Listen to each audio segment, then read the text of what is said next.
Discourse on the Fountain of Philosophical Salt. Written by Solinus Saltzal. I happened one day to be taking a rest from my work. I was not thinking about chemistry at all. So I began to put my laboratory in order, picking up the glass instruments, pots, and other vessels that were lying here and there. I also repaired some furnaces. Finally, when I had spent the whole day on these tasks, I was tired, and sat down on one of the chairs at the table. Sleep came over me very swiftly. I had scarcely closed my eyes when someone opened the door.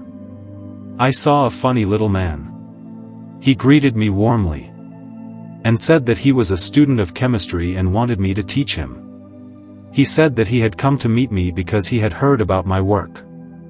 I began a conversation with him and asked him how he liked my instruments. Then he asked me which operations I used them for.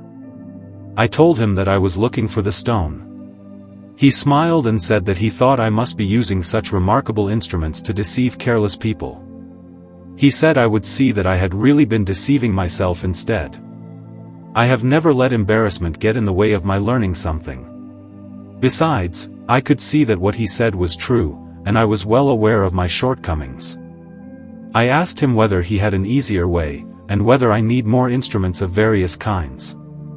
He said, "I see that you don't consider it a disgrace to learn something and to admit your ignorance. Many people I have visited do feel disgraced.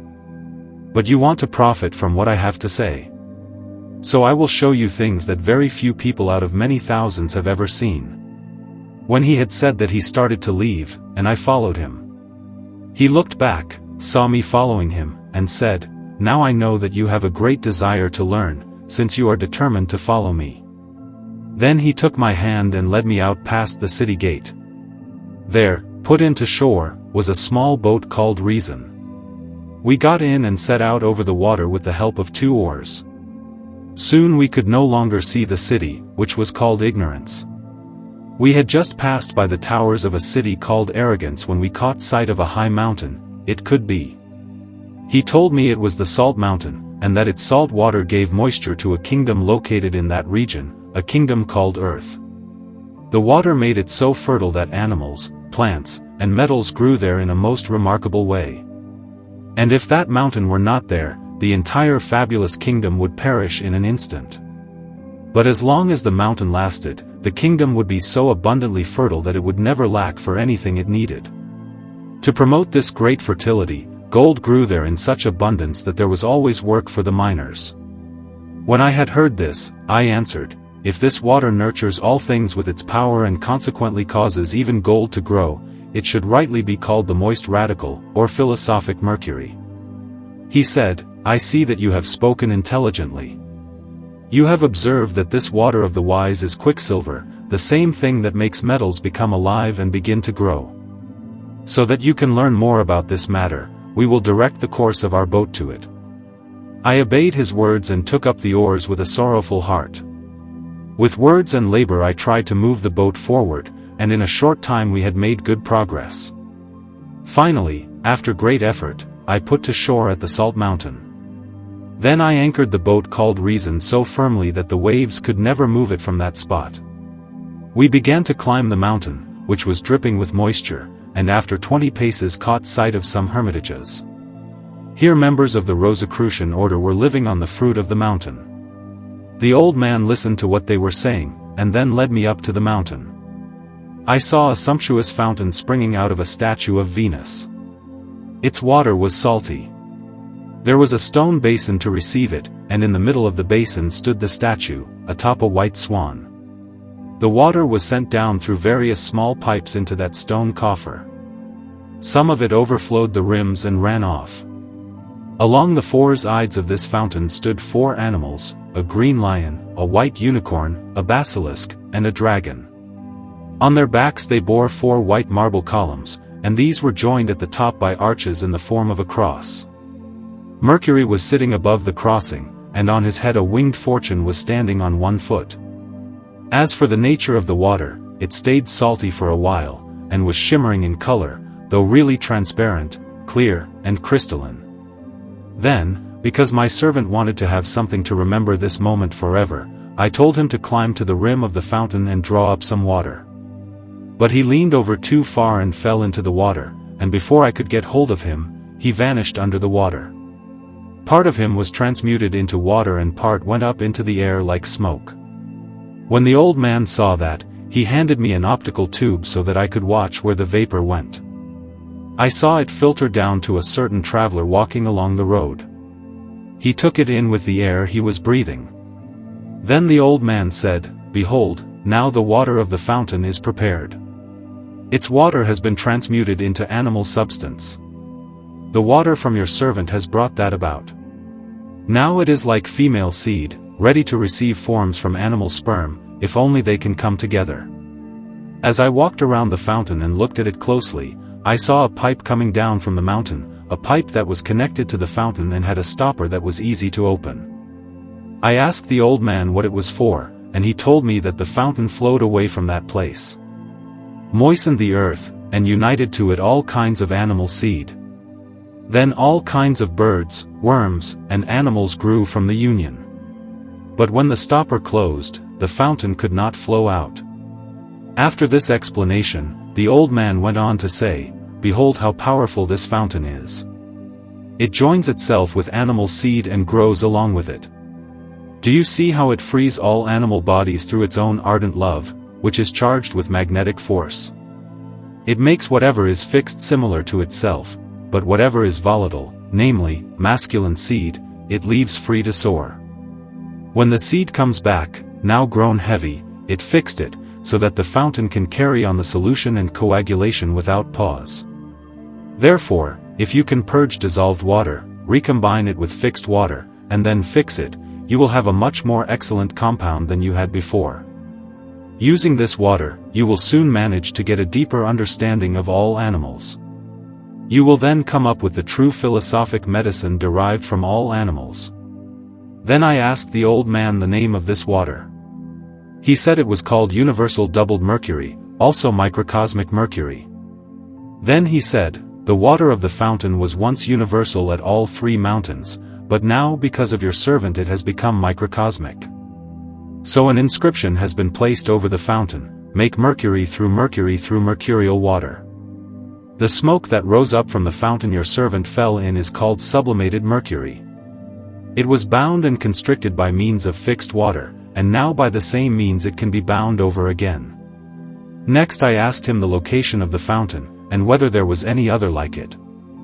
The old man replied as follows, "There is no other fountain like it among all animal things.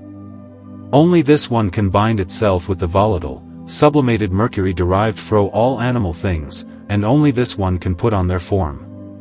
The place where it is found is called Pensoma." Then the old man ordered me to fill a phial with that water. When I had filled it, I tried hard to glimpse my servant in it, but he had dissolved in the mysterious, greenish water. Afterward we left the first fountain and moved on to the second, which was sumptuously decorated with a statue of Venus just like the other one. Its 4 sections were connected by 4 elm trees forming a cross from above. Alongside were vines with clusters of grapes on which another Mercury was displayed. As before, Fortune stood above it. The properties of this water are the same as the water of the first fountain before it was changed by my servant. Then I asked the old man another question about this fountain: if its water were sprinkled over the earth, would it cause it to grow? He said it would not. This fountain cannot unite with any sublimated mercury unless it has been fermented with the fixed salt water of its kingdom and transmuted. Then the old man took a knife and cut off a cluster of grapes and threw it into the water, where it vanished at once. A fine vapor rose from it. At that moment the old man handed me a phial in which to catch the vapor. When I had caught it, he poured in a little of the salt water from the fountain. In the middle of the phial a volatile vapor, once again fixed, took form. A stone also took form, which he called the vegetable stone of the philosophers. He said that in this way all the best essences could be extracted from vegetable things, if they were dissolved in this water and again coagulated. When I asked him to open the small pipe leading from the fountain, he complied at once. With the pipe open, all the earth around it was moistened with dew, and in an instant everything sprouted, since that water had been joined with all vegetable seeds. Then he looked about for a bit of silver, and when he had thrown it into the fountain it grew up again in the form of a tree. Behold, he said, how this fountain itself becomes vegetable through the vegetable fermentation of grapes. So it has also drawn out a metal into vegetable form. From this I inferred, therefore an animal fountain will draw out things from the other kingdoms into animal form. But he replied, you are asking too much of me, be content with what I have already said. And so he closed the pipe and the fountain ceased to flow. I took the phial filled with water, which was of 2 colors, white and green, and went with the old man to the 3rd fountain. It was magnificently decorated with a statue of Venus and 4 columns. One of the columns was made of gold, the 2nd of silver, the 3rd of copper, and the 4th of tin. They came together in an arch at the top, and a sheet of lead was pasted over it. On top of this sat Mercury with Fortune, arranged as before. When we drew near this fountain, the old man addressed me in these words, behold, at the other 2 fountains you saw marvelous things that you had never seen before. This fountain contains the explanation of the 2 previous ones. Here is the foundation of all Hermetic knowledge. You will take it in as if it were formal instruction. Therefore, pay close attention to what will be dealt with here. Then I repeatedly asked him to begin the instruction right away and to let the fountain flow free, so that I could see exactly how the mechanism worked. The old man told me it was impossible to do that. It would require an order to make the fountain metallic. And it would have to be done by means of salt water that was already metallic. This proves the truth of the words written around the fountain, make mercury through mercurial water. I asked him how, in that case, I could obtain metallic mercury. But he said, do you see what material the fountain is made of? It was made of gray stone with many veins in it. Don't you see how many fragments the inhabitants of this mountain have chipped off? Surely they must have done so for a reason. Saying this, he gave me a hammer, and I pounded off a piece that weighed the same as half the water in the fountain. I threw it into the water and it vanished there, while the water stayed clear and beautiful. But it lost its brilliant gleam. As I noticed this, I saw waves like surf suddenly stirring in the fountain. But they gradually diminished, and most of them grew very slight until they turned to black ice and the fountain dried up completely. The old man saw it and said, now the union of universal mercury and mineral mercury is complete. Now the transmutation of universal mercury to mineral mercury will take place, and the manifestation of mineral mercury by means of the universal, a task that took only 3 minutes. We let the operation rest in that state for half an hour, in order to make sure of it. By then the fountain began to flow again and was as white as snow. At that point the old man said, behold, now I have the doubled mercury in my possession. Now I own it, white lily, powder of adamantine, chief central poison of the dragon, spirit of arsenic, green lion, incombustible spirit of the moon, life and death of all metals, moist radical, universal dissolving nutriment, true menstruum of the philosophers, which without doing any damage or harm reduces metal to first matter. This is the true water for sprinkling, in which the living seeds of metals inhere, and from which other metals can be produced. Through this water their potency remains in solution in this water. In all kinds of aqua fortis and other such unknown philosophic waters, they lose and relinquish this potency. In this exalted water is the true vitriol of the wise, of which Rupasesa said, vitriol or salt is the proper seed to generate all metals, including both the remote and the proximate seed. I will show you its power as clearly as in a mirror, for this water from the fountain radically, silently, and wondrously dissolves all metals, white and black, by its own innate power and magnetic force. In an instant it liquefies metals by its own internal fire. It opens their pores and enters them like feminine seed, attracting the masculine sperm to itself as if it were attracting the soul of the metal. It leaves the lifeless body behind like refuse that cannot endure the fire. Certainly it is a very marvelous thing that this water strips metals of their dignity. It is the dry path of the philosophers, by which metals are reduced to their first matter. It is considered very swift, but compendious.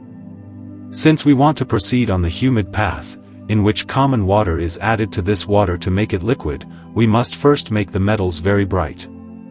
This operation takes a great deal of time and effort, but it is beautiful to look at. This is the principal operation of philosophic mercury, consisting in the radical solution of metals. They are dissolved away from their seeds silently, by a force of burning love.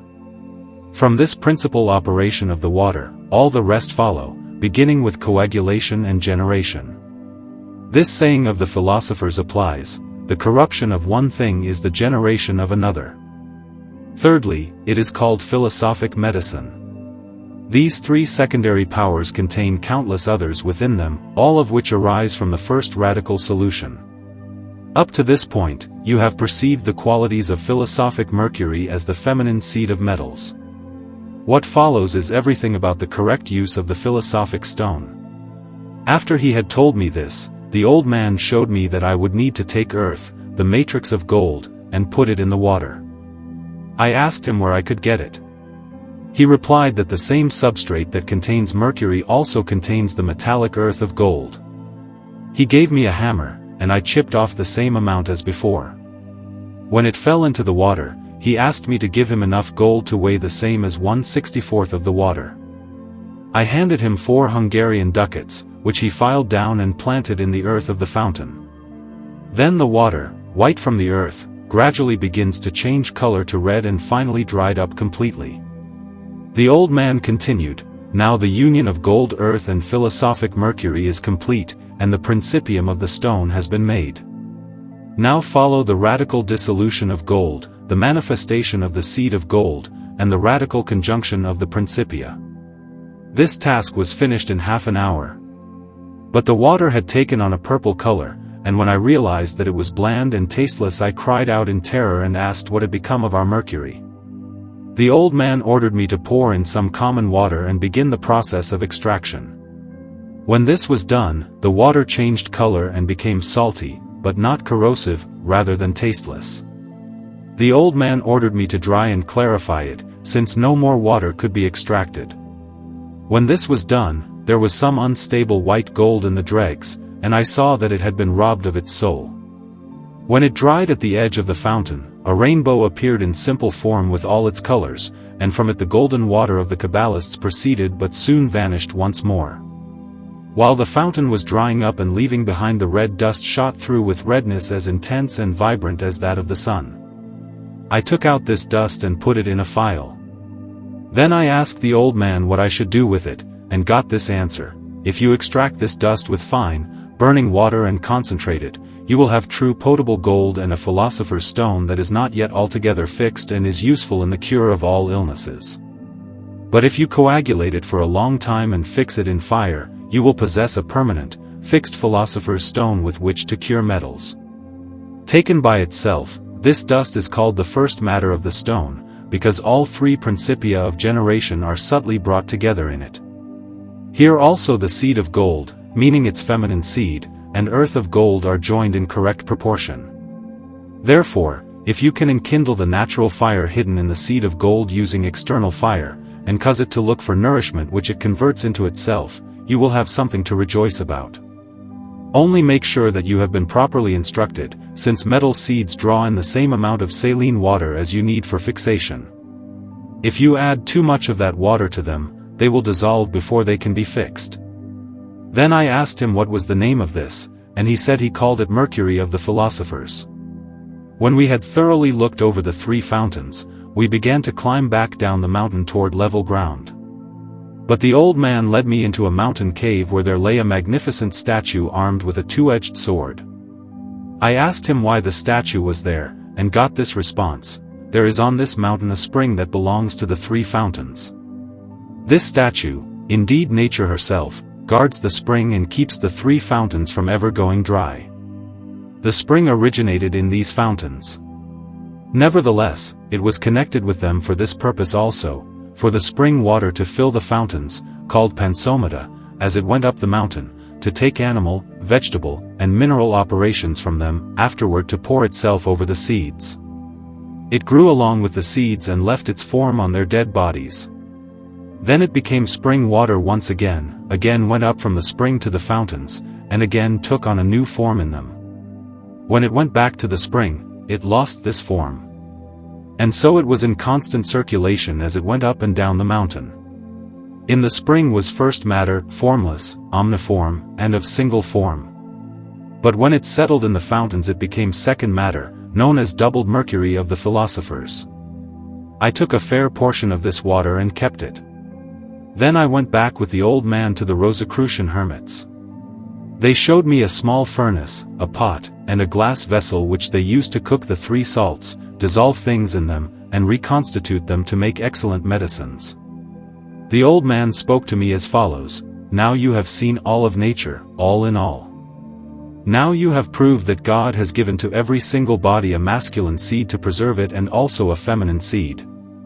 The feminine seed takes its origin, preservation, and nourishment from this plenteous fountain. You have seen and understood how all things return to their first matter, feminine seed to its spring, and masculine seed to another body, and are then led back after their separation. And you have seen how they come together again in constant circulation. Behold, you now have a true compendium for investigating nature. You now have a laboratory in which all 3 things can operate by themselves, and in which animal, vegetable, and metal objects can dissolve. Now you can work in such a way that you will please nature and win honor for yourself." Finis.